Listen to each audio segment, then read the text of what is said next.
Hermanos amados, Dios les bendiga grandemente a todos. Amén. Sé que están ahí porque los escucho, pero no los veo. Muy bien, hermanos. Qué alegría, qué gozo reunirnos de nuevo en la casa del Señor. Amén. Amén. Gloria al Señor. Quiero invitarles a que tomen sus Biblias, las abran conmigo en el libro segundo de Crónicas, capítulo 17. Libro segundo de Crónicas, capítulo 17. Venimos de terminar nuestro primer ciclo de estudio en la palabra. Hemos empezado de una manera diferente a estudiar la palabra en los grupos y aquí, y definitivamente damos gracias al Señor por estos 3 meses que han pasado. Han sido realmente inolvidables, tiempo muy especial.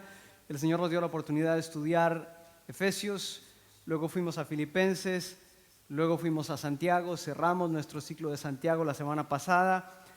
Así que durante estas semanas nos vamos a estar preparando para el ciclo que viene, que lo vamos a empezar en enero. Todavía no, lo vamos a empezar en enero con las 2 cartas de Pedro. Así que si ¿quieres ir estudiando, mi hermano, y leyendo la palabra, tomando nota? Claro que sí, esto ayuda.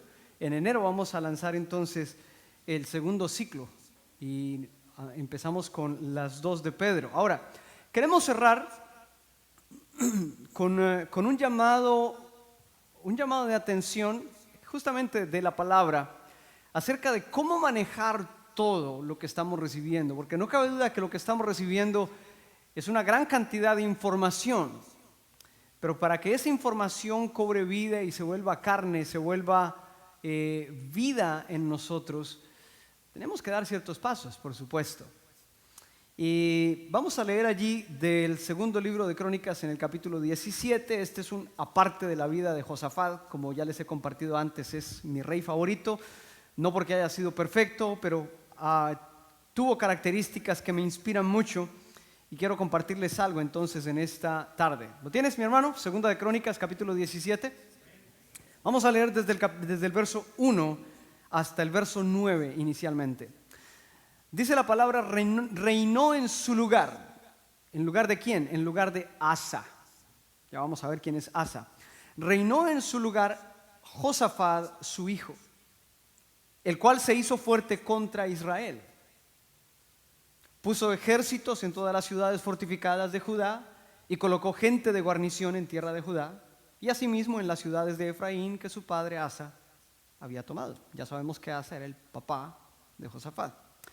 Y Jehová estuvo con Josafat porque anduvo en los primeros caminos de David su padre y no buscó a los Baales, sino que buscó al Dios de su padre y anduvo en sus mandamientos y no según las obras de Israel. Jehová, por tanto, confirmó el reino en su mano y todo Judá dio a Josafat presentes y tuvo riquezas y gloria en abundancia. Y se animó su corazón en los caminos de Jehová y quitó los lugares altos y las imágenes de acera de en medio de Judá. Al 3er año de su reinado envió sus príncipes Ben-Ahil, Abdías, Zacarías, Natanael y Micaías para que enseñasen en las ciudades de Judá. Y con ellos a los levitas Semaías, Netanías, Zebadías, Asael, Semiramot, Jonatán, Adonías, Tobías y Tobadonías. Y con ellos a los sacerdotes Elisama y Joram. Y enseñaron en Judá, teniendo consigo el libro de la ley de Jehová, y recorrieron todas las ciudades de Judá, enseñando al pueblo. Amado Padre, bendecimos este momento, bendecimos, Padre Santo, tu palabra. Sabemos, Señor, que sin lugar a dudas, este es un tiempo especial, un momento que tú has destinado, tú has apartado para hablar a nuestra vida. Tú nos has permitido andar durante 3 meses en 3 libros preciosos de tu palabra. Te pedimos que ahora podamos tomar inspiración de estos versos, de la vida de este hijo tuyo, Josafat, y que podamos encaminarnos hacia esa nueva dirección, ese nuevo camino que tú tienes para nosotros de ahora en adelante con las herramientas que estamos recibiendo de tu palabra. Te damos las gracias y la gloria en Cristo Jesús. Amén. Amén. Toma asiento, mi hermano, por favor.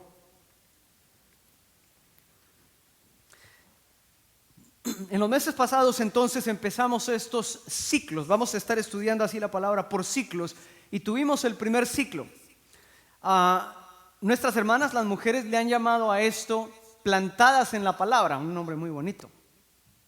Así que ellas nos ganaron el nombre, realmente.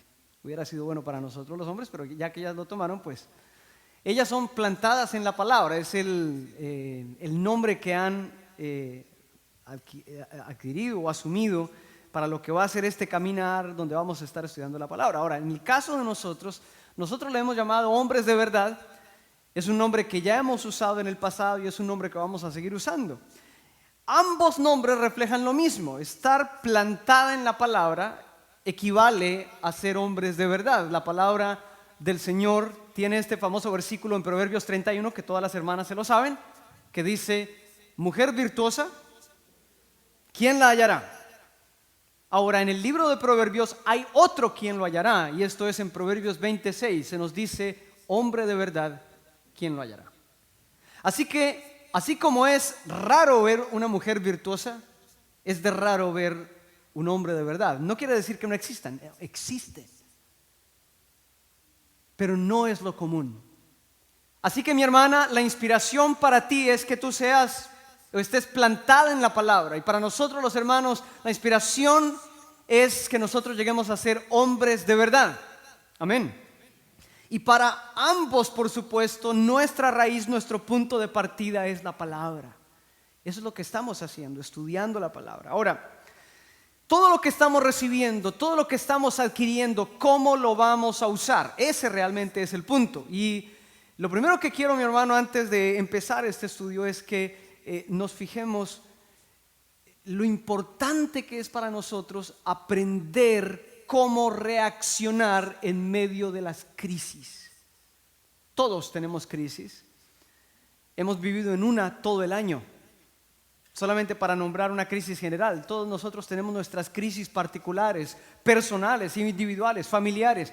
Pero lo cierto es que las crisis van a existir todo el tiempo. La diferencia está, mi hermano, en cómo reaccionamos tú y yo a las crisis. Ahí está la diferencia. Resulta que Josafat, ya les he compartido, es mi rey favorito. Y tal vez la manera o la razón por la que es mi rey favorito es cómo reaccionó a las crisis. Por supuesto, David es un rey en el cual encontramos mucha inspiración, todos, pero en el caso de Josafat, yo quiero que entendamos la manera como él reaccionó. Pero primero entendamos esto. Josafat tuvo dos ejemplos que él pudo haber seguido para reaccionar a las crisis. No lo siguió, pero él pudo haber seguido esos dos ejemplos. El primero de esos ejemplos era el ejemplo de la gente. Él pudo haber hecho lo que hacía la gente.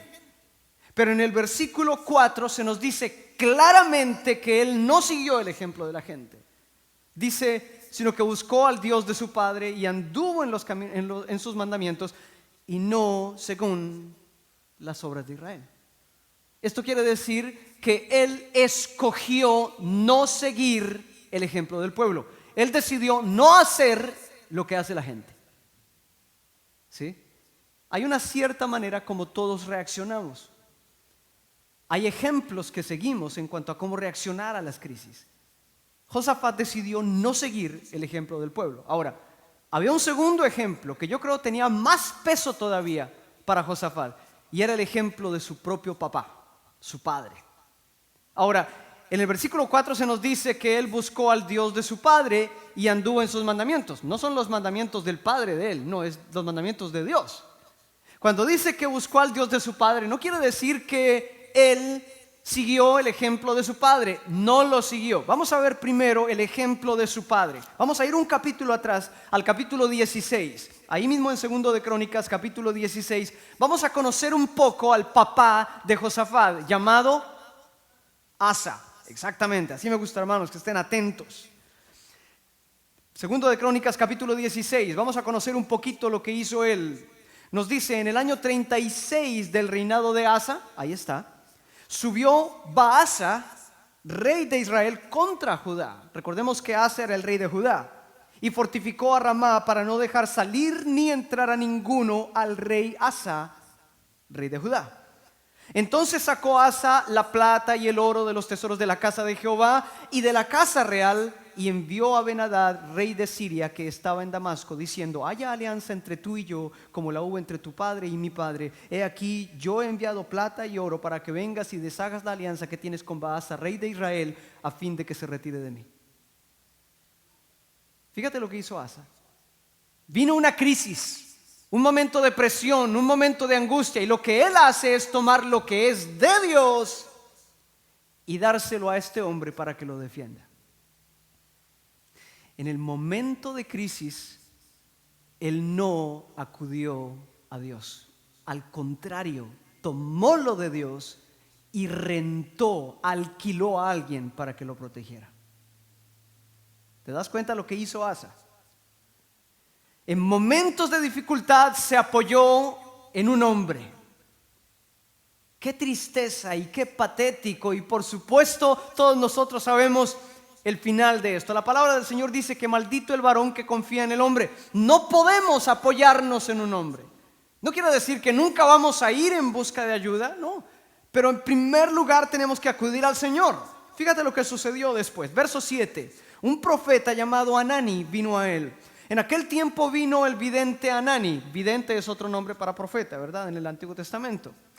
Vidente Anani a Asa, rey de Judá, y le dijo: por cuanto te has apoyado en el rey de Siria y no te apoyaste en Jehová tu Dios, por eso el ejército del rey de Siria ha escapado de tus manos.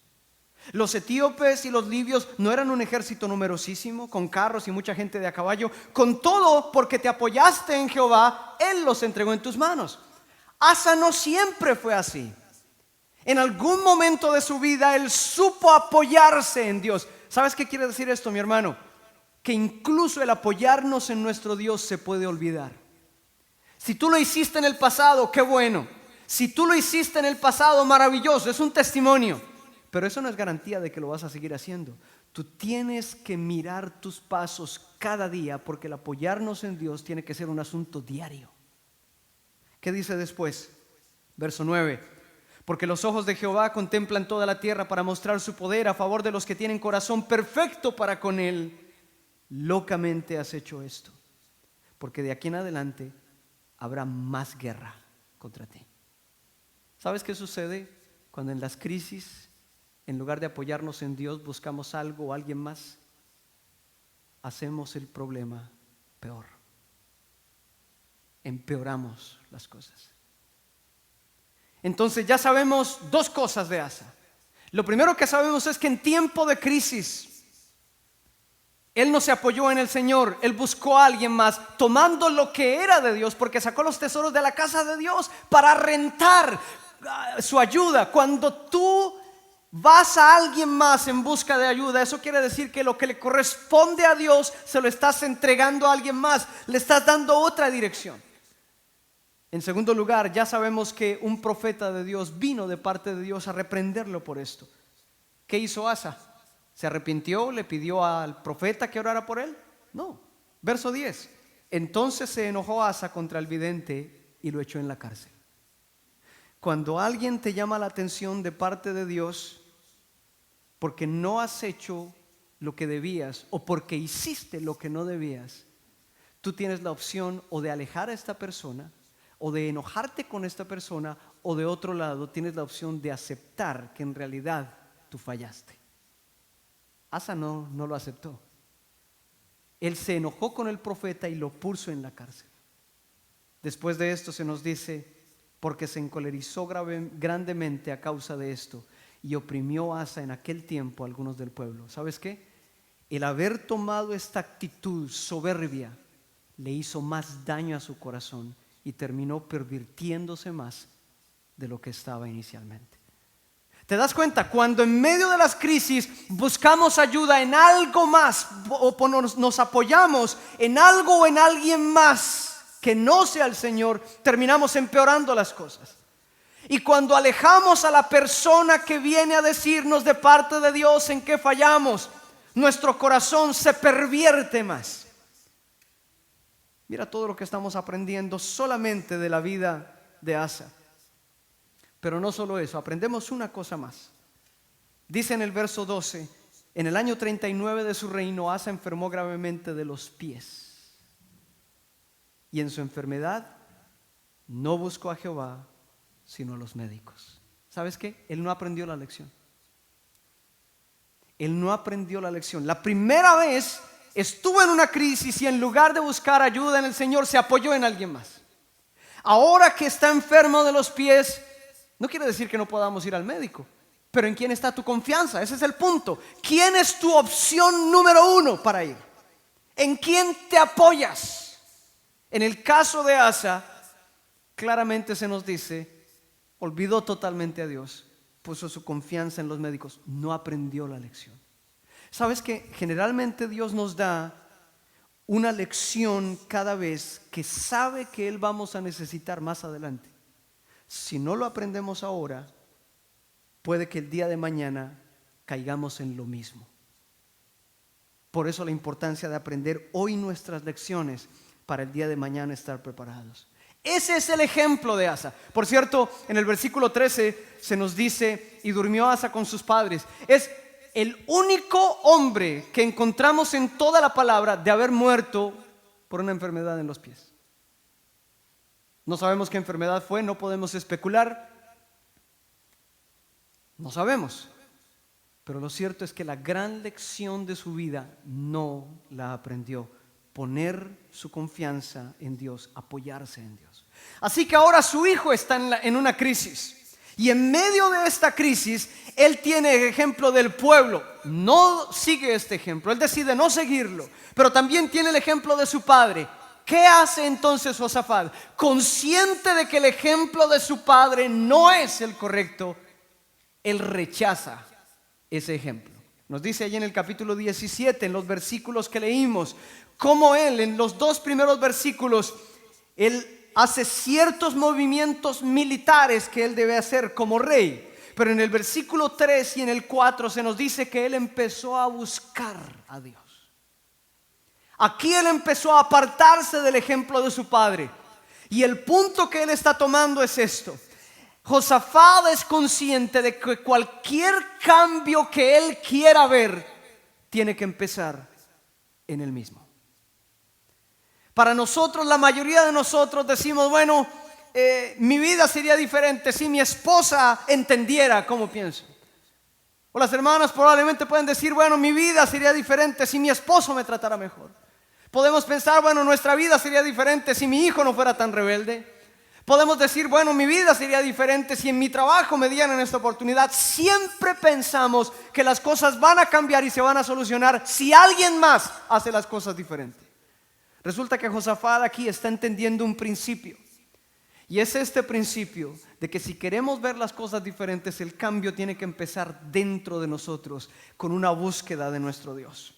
Eso fue lo que empezó a hacer diferente Josafat, y hubo un resultado. En el versículo 5 se nos dice que Jehová, por tanto, confirmó el reino en su mano, y todo Judá dio a Josafat presentes. Es interesante cómo Josafat decidió actuar diferente que su padre y obtuvo resultados diferentes. Él decidió actuar diferente que el resto del pueblo y obtuvo resultados diferentes.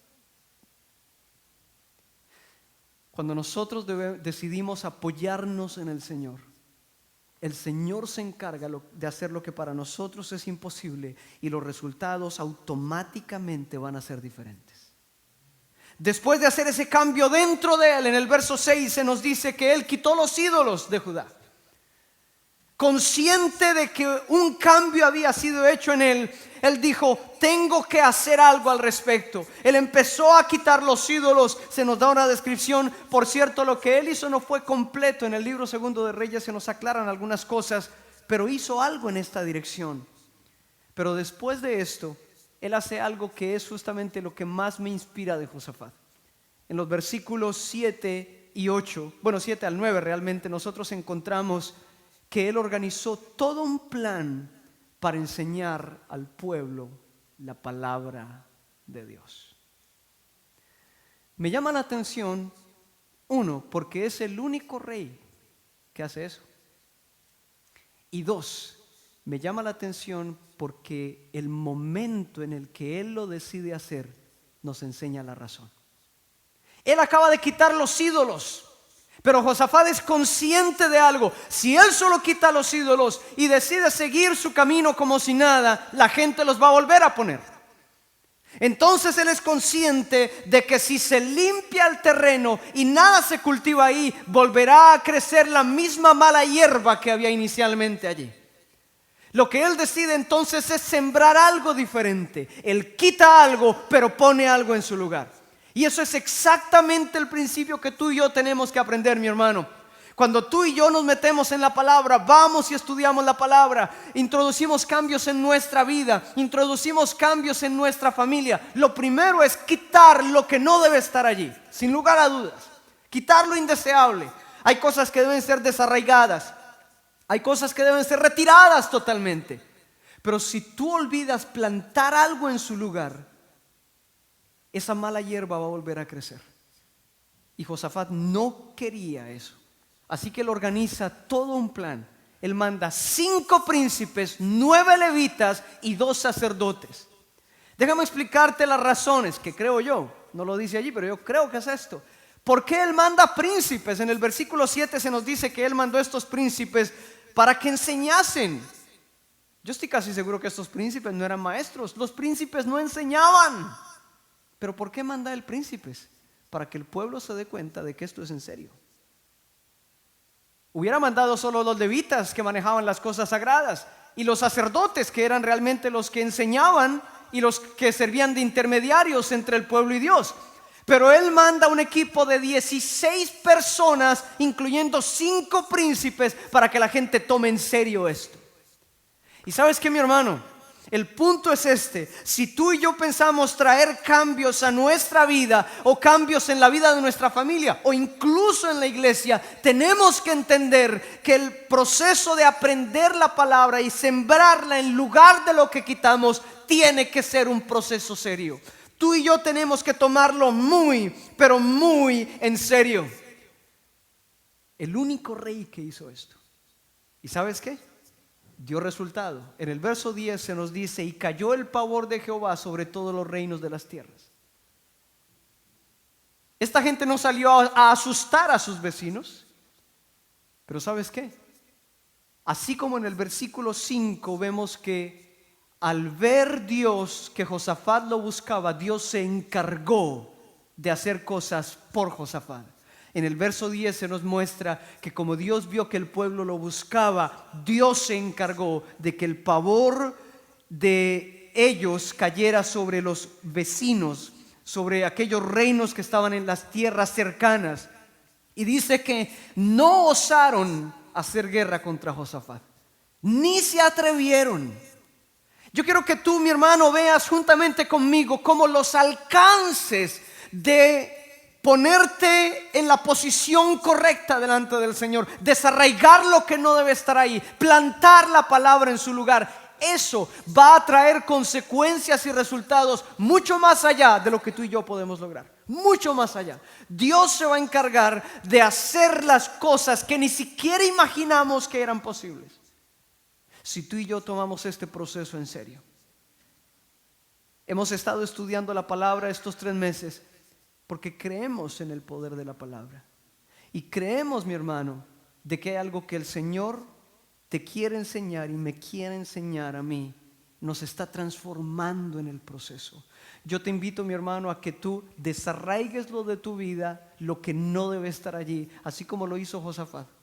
Empieza con tu corazón, quita lo que no debe estar ahí, pero recuerda algo: si tú no siembras algo en su lugar, la cizaña volverá a crecer ahí. Tú tienes que sembrar algo en su lugar. Quiero hacerte, mi hermano, un resumen, una conclusión de esta manera. 3 grandes lecciones aprendemos de la vida de Josafat. Lo primero, o de estos pasajes que hemos leído: siempre vamos a tener varios modelos de dónde escoger. Josafat tenía al pueblo y tenía a su padre. Él rechazó los 2 modelos. Y dice que él siguió o buscó al Dios de su padre. Y nos dice entonces en el versículo 3 que anduvo en los primeros caminos de David su padre, buscando un buen ejemplo. Él se fue 6 generaciones antes de él, a David.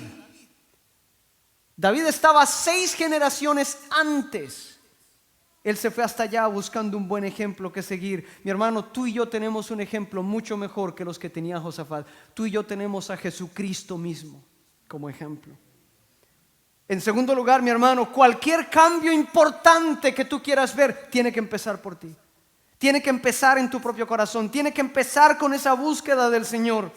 Y tercero, para que cualquier cambio sea permanente, te tienes que apoyar en la palabra. Tienes que apoyarte en la palabra. Hermanas, recuerden ese nombre, plantadas en la palabra. Hermanos, recordemos este nombre, hombres de verdad. Pero quiero preguntarte, mi hermano, ¿qué es la palabra de Dios para ti? ¿Qué es? Para muchas personas esto es sencillamente un libro viejo. Para muchas personas este es un libro que carece de importancia. ¿Qué es este libro para ti? Te recuerdo lo que dice Hebreos capítulo 4 verso 12, porque la palabra de Dios es viva y eficaz y más cortante que toda espada de 2 filos, y penetra hasta partir el alma y el espíritu y las coyunturas y los tuétanos, discierne las intenciones y los pensamientos del corazón.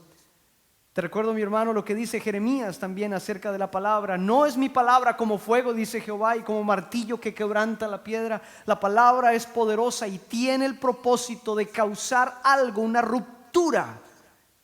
La palabra de Dios es ese instrumento. El Señor Jesucristo dijo que no solo de pan vivirá el hombre, sino de toda palabra que sale de la boca de Dios. El propósito de la palabra es que sea tu sustento diario, el sustento de tu espíritu. Cuando Juan termina de escribir su evangelio en el capítulo 20, al finalizar en el verso 30 y 31, él dice que el Señor Jesús hizo muchos otros milagros, muchas otras cosas, y no todo se escribió.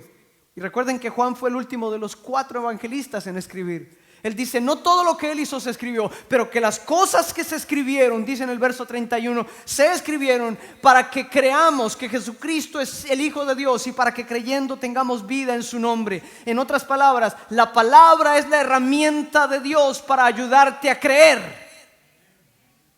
Desde el principio de tu caminar con el Señor, la palabra tuvo un lugar. Santiago, cuando estudiábamos Santiago veíamos esto en el capítulo 1 verso 18, dice, Él de su voluntad nos hizo nacer por la palabra de verdad. Relacionábamos hace un momento en el anterior servicio la palabra de Dios con los forceps. Tal vez no sea la mejor imagen de la palabra de Dios, pero cuando un bebé no puede nacer y está naciendo por parto natural, los médicos solían usar, no sé si todavía, solían usar este instrumento llamado los forceps, con el cual sacaban al bebé, ayudaban al bebé a salir. Entonces cuando el bebé finalmente había nacido, generalmente que tenían la cabecita así estirada, la palabra es el instrumento que Dios usó para ayudarte a nacer. Cuando te era difícil nacer, Dios usó ese instrumento para ayudarte a nacer. El apóstol Pablo por eso decía que la fe viene por el oír y el oír la palabra de Dios en Romanos 10:17. A los efesios él les decía que Él de su voluntad nos hizo renacer y que el evangelio, que después de haber oído la palabra, el evangelio de nuestra salvación y habiendo creído en Él, fuimos sellados con el espíritu de la promesa. La palabra estuvo ahí presente. En Efesios 5:26 Pablo llega a decir que Dios purifica a su iglesia por la palabra. Entonces en estos 3 meses un mecanismo de purificación estuvo rotando, estuvo caminando entre nosotros y limpiando cosas que no deberían estar allí, así como sucedió en la vida de Josafat. Finalmente Pablo a los filipenses dice en el capítulo 2, en el verso 16 esto, escucha, asidos de la palabra de vida, para que en el día de Cristo yo pueda glorificarme de que no he corrido en vano ni en vano he trabajado. Lo que Pablo está diciendo es, a la iglesia les está diciendo, yo he trabajado entre ustedes para que ustedes se acerquen a Cristo. Pero todo lo que he trabajado no servirá de nada si ustedes se apartan. Y para no apartarse hay una clave, él dice, una clave, agárrense de la palabra. Filipenses es la única epístola donde Pablo usa esa palabra, asidos, agarrados firmemente de la palabra. De acuerdo a Pablo, si ellos se agarran firmemente de la palabra, ellos no se van a apartar y Pablo podrá decir que no trabajó en vano. Mi hermano, ¿te das cuenta lo que dice ahí? La palabra es la herramienta que te va a ayudar a ti a permanecer. Yo puedo decirlo, mi hermano, yo fui formado en un hogar cristiano, claro que sí. Todos conocemos, instruye al niño en su camino y aun cuando fuere viejo no se apartará de él. Todos conocemos esto. Pero el punto es este. Cuando yo estaba en el bachillerato, en la secundaria, yo estuve expuesto a una gran cantidad de cosas y la única razón por la que yo no me aparté definitivamente del Señor era que en mi corazón estaba bombardeado con la palabra todo el tiempo. Yo todo el tiempo escuché la palabra, todo el tiempo fui enseñado a leer la palabra, a ver la palabra con respeto. Eso me mantuvo en el camino del Señor. Mi hermano, te vuelvo a preguntar, ¿qué es la palabra de Dios entonces para ti? ¿Qué es? Te recuerdo que hace un tiempo atrás, algunos años atrás, las sociedades bíblicas estuvieron promoviendo una encuesta que hicieron entre varios grupos, incluso grupos que se dedican a estudiar las tendencias de la iglesia y las tendencias de la sociedad. Y este estudio, incluyendo a los Estados Unidos, muchísima gente en este estudio, ellos decidieron describir qué características tiene una persona que está creciendo espiritualmente. ¿Cómo es una persona que está creciendo rápidamente y fuertemente a nivel espiritual? Después de definir las características, dijeron, bueno, una persona que está creciendo espiritualmente tiene estas características. Ahora, la gente que tiene estas características, ¿qué tiene en común? Y ellos hicieron una lista de muchas cosas que la gente que crecía espiritualmente estaban diciendo que ellos hacían o practicaban. Y ellos encontraron que había una razón en particular, que era la razón más fuerte que tenían en común todas las personas que estaban creciendo espiritualmente. Y era esto: al menos 4 veces por semana tomaban tiempo para sentarse, meditar en la palabra y examinarse a la luz de la palabra. Esta fue la característica. No se puede decir que la oración no afecta a tu vida espiritual. Sería una herejía decirlo. No se puede decir que el ayuno no es importante. No podemos decir que el congregarnos no es importante. Pero si hay un elemento que va a ayudar a tu vida espiritual, va a ser este: al menos 4 días por semana tomar un tiempo para sentarse, meditar en esa palabra. Por eso, mi hermano, el desafío que tengo para ti es este. Segunda pregunta: ¿qué vas a hacer con la palabra? Hemos venido estudiando, aprendiendo mucho. ¿Qué vas a hacer con eso? ¿Qué vas a hacer con la palabra? Y lo primero, mi hermano, que tengo que decirte es esto: créela. Créela. En Hebreos, en el capítulo 4, el autor de Hebreos nos enseña algo tremendamente especial. Este hombre dice que la palabra que hoy reciben estos creyentes a los que él está escribiendo, en algún momento ya no estaba escrita, pero fue predicada por un profeta de Dios. Y dice: pero ¿por qué a aquellas personas que escucharon la palabra no les sirvió y a nosotros sí? ¿Por qué? ¿Cuál es la diferencia? Y él mismo responde en el versículo 2: porque cuando la oyeron no vino acompañada de fe. Mi hermano, si tú vas y lees la palabra, pero tú no tienes esa actitud de fe necesaria para acercarse al Señor, no te va a aprovechar. Así que asegúrate de que al acercarte a la palabra tú la creas. Al momento mismo de sentarte, recuerda: voy a hablar con mi Señor me va a hablar, voy a entrar en comunicación con Él, necesito saber qué tiene por decirme. Créela, créela. En segundo lugar, mi hermano, tú tienes que recibir esa palabra con mansedumbre. Esto nos lo enseña Santiago. En Santiago 1:21 dice que tenemos que recibir la palabra con mansedumbre. ¿Sabes qué significa eso? Para nosotros es fácil tomar la Biblia, leer y decir: ay, esto está bueno para el hermano Pablo, ojalá lo lea. O en algún momento leer y decir: uy, esto está especial para la hermana Marieta, ojalá ella lo lea. Recibir la palabra con mansedumbre quiere decir que al abrir la palabra y creer en ella y encontrar lo que dice allí, lo feo que dice allí, tú te das cuenta que eres tú de quien la palabra está hablando. Recibir la palabra con mansedumbre. Justamente por esto Dios le decía a Josué en Josué 1:8: nunca se apartará de tu boca este libro de la ley, sino que de día y de noche meditarás en él, para que hagas y guardes conforme a todo lo que en él está escrito, y porque entonces harás prosperar tu camino y todo te saldrá bien. La palabra habla de ti, mi hermano. Recíbela con humildad, pon interés en esa búsqueda. La palabra habla de ti, habla de ti. El Señor Jesús, cuando decimos que se perdió, no se perdió. Los papás no lo encontraban, que era otra cosa. Ellos viajaron a Jerusalén y como viajaban en clanes familiares, unas 70, 80 personas, resulta que cuando iban ya de viaje de regreso no lo encontraron entre la gente que iba con ellos. Cuando regresaron, ¿dónde lo encontraron? En el templo, hablando con los doctores de la ley, porque su interés era la palabra. La palabra. La palabra, mi hermano, habla de ti. Mira lo que dice de ti.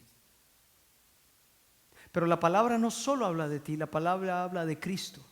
Cristo es el protagonista, el personaje más importante de la palabra.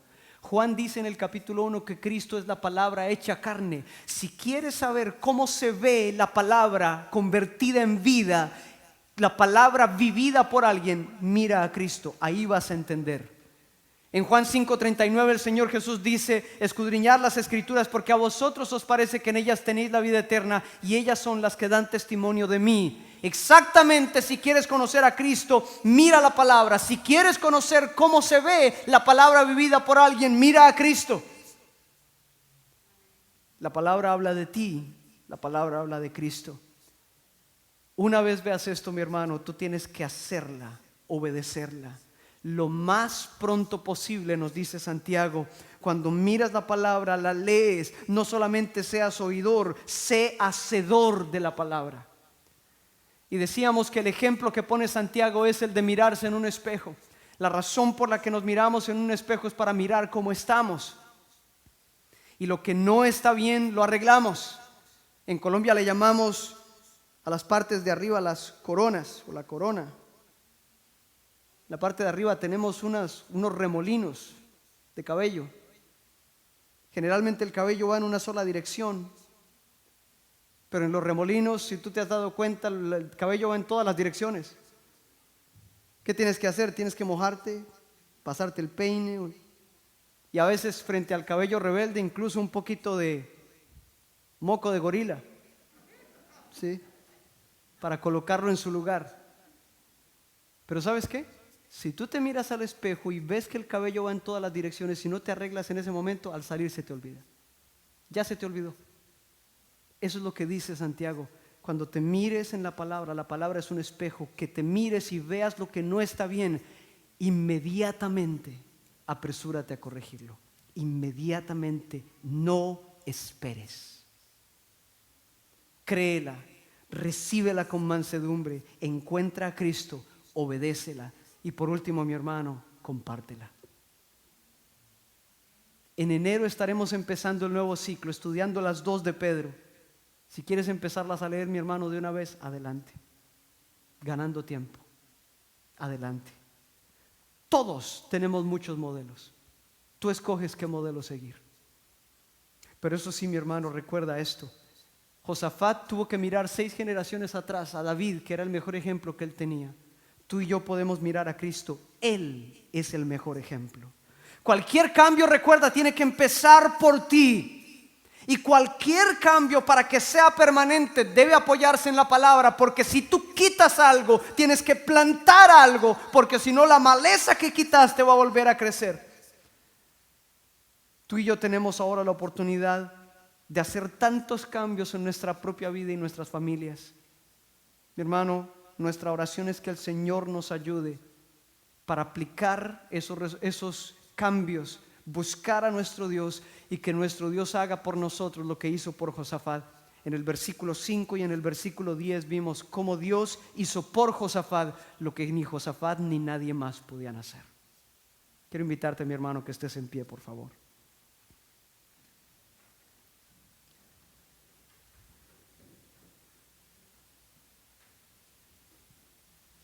ahí como estás en pie, quiero que escuches esto. En el Antiguo Testamento tenemos muchos pasajes de Dios hablando.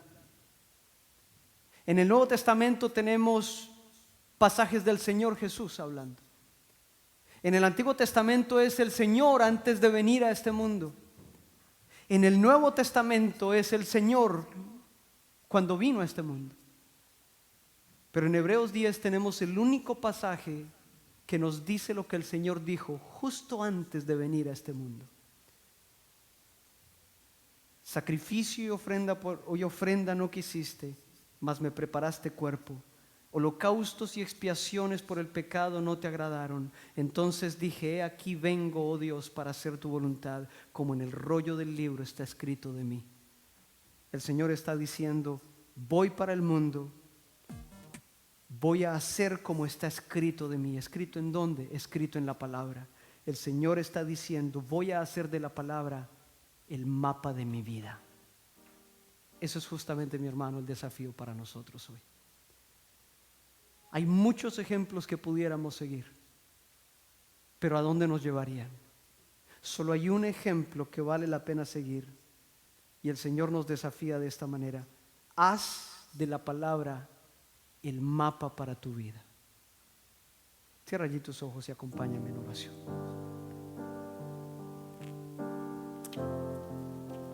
Padre Santo y Señor nuestro,